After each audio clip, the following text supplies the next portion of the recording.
Hello दोस्तों। इस video में हम बात करने जा रहे हैं सीबीएसई की रिसेंट डिसीजन जिसमें 30% से सिलेबस रिड्यूस करने की बात की गई है। तो जैसे कि आप देख सकते हैं अपने स्क्रीन पर, chapters on citizenship secularism completely deleted, yes completely delete हो गए। और जब हम ये सुनते हैं ना कि चैप्टर डिलीट हो गए, हमें बहुत खुशी मिलती है क्योंकि कम पढ़ना पड़ता है।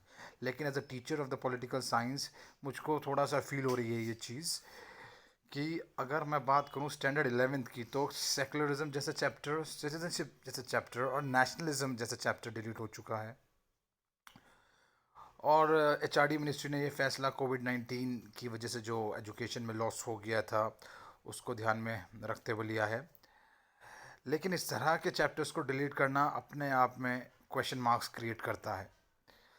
वो क्यों? क्योंकि ये सारे के सारे जो चैप्टर्स हैं ये बहुत ज़्यादा न्यूज़ में रहते हैं, और अभी भी 4 महीने पहले भी अगर आप देखें बहुत ज़्यादा न्यूज़ में रहे थे जब आपके एनटीसीए और एनटीएनआरसी जो था, ये प्रोटेस्ट हो रहे थे। तो इसलिए पॉलिटिकल साइंस स्टूडेंट से ये एक्सपेक्ट किया जाता है कि वो एक अच्छा नागरिक बने, क्योंकि स्टूडेंट्स जो हैं वो फाउंडेशन होते हैं डेमोक्रेसी के। Not only political science student बल्कि सब स्टूडेंट से एक्सपेक्ट किया जाता है वो अच्छे नागरिक बने। तो स्टूडेंट्स जो होते हैं ये फाउंडेशन होता है और आगे जाकर यही वोटर्स बनते हैं। तो कहीं ना कहीं इन वैल्यूज़ को ना जानना या ना पढ़ाया जाना, कहीं ना कहीं स्टूडेंट्स की को जिम्मेदारी से वंचित रखना है, उनकी जिम्मेदारी से। सेक्युलरिज्म की अगर हम बात करेंगे, ये कॉन्स्टिट्यूशन की बेसिक वैल्यू है।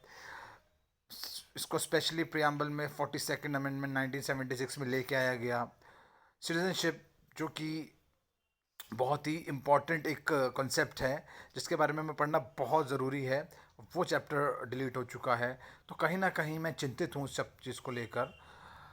तो और यही नहीं, अगर हम स्टैंडर्ड 9th की बात करें तो बहुत बड़ा चेंज आया है पॉलिटिकल साइंस में है दूसरे सब्जेक्ट की कंपैरेटिवली। अगर हम क्लास 9th की बात करें तो डेमोक्रेटिक राइट्स को हटा दिया गया। राइट्स बहुत इंपॉर्टेंट हैं। राइट्स अगर हमें अपने नहीं पता होंगे तब तो प्रेजेंट में कोई भी सरकार हो, ये कुछ भी हम लोगों को बिल्कुल उसको उसका मजाक उड़ा देगी, धजा उड़ा देगी हमारे राइट को, हमारी सिविल लिबर्टीज चली जाएंगी। तो फिर जीने का क्या फ़ायदा?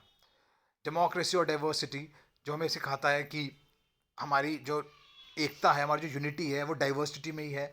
और डेमोक्रेसी की हम किस तरह से डेमोक्रेटिक हैं, क्या हमारे डेमोक्रेटिक राइट्स हैं, ये चैप्टर जा चुका है। Gender religion and caste chapter जा चुका है। Important popular struggle and movement ये पहले ही जा चुका था।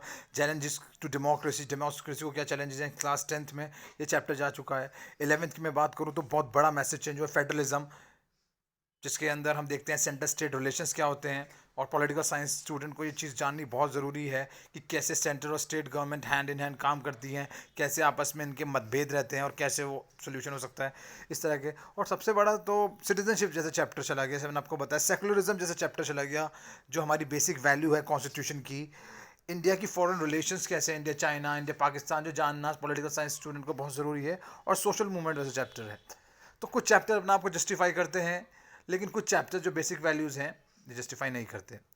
एक बात बताइए, अगर आप लोग ही अवेयर नहीं होंगे तो आप एम्पावर्ड सिटीजन कैसे बनेंगे? हम जिम्मेदार नागरिक कैसे बनेंगे? आपको भीड़ का हिस्सा बनना है क्या? तो बिल्कुल आप इस चीज़ की खुशी मनाएं कि चैप्टर जा चुके हैं, बुक में आपके रहेंगे, लेकिन जैसे कि सिलेबस में नहीं है। तो मैंने देखा है जब सिलेबस में नहीं होता तो students don't want to study them, वो पढ़ना नहीं चाहते इस चीज़ को। ठीक है, लेकिन as a political science teacher मेरी ये रिस्पॉन्सिबिलिटी बनती है कि इन चैप्टर्स को अच्छे से आपको मैं बताऊं, जितना हो सके उतना बताऊं, आपको अच्छे से इनसे अवगत कराऊं, ताकि आप एक एम्पावर्ड, एक रिस्पॉन्सिबल सिटीजन बने, जिसको अपने राइट के साथ अपनी ड्यूटीज़ और अपनी रिस्पॉन्सिबिलिटी का भी पता हो। एक मैसिव पोर्शन डिलीट हुआ, बड़ा शॉकिंग था ये।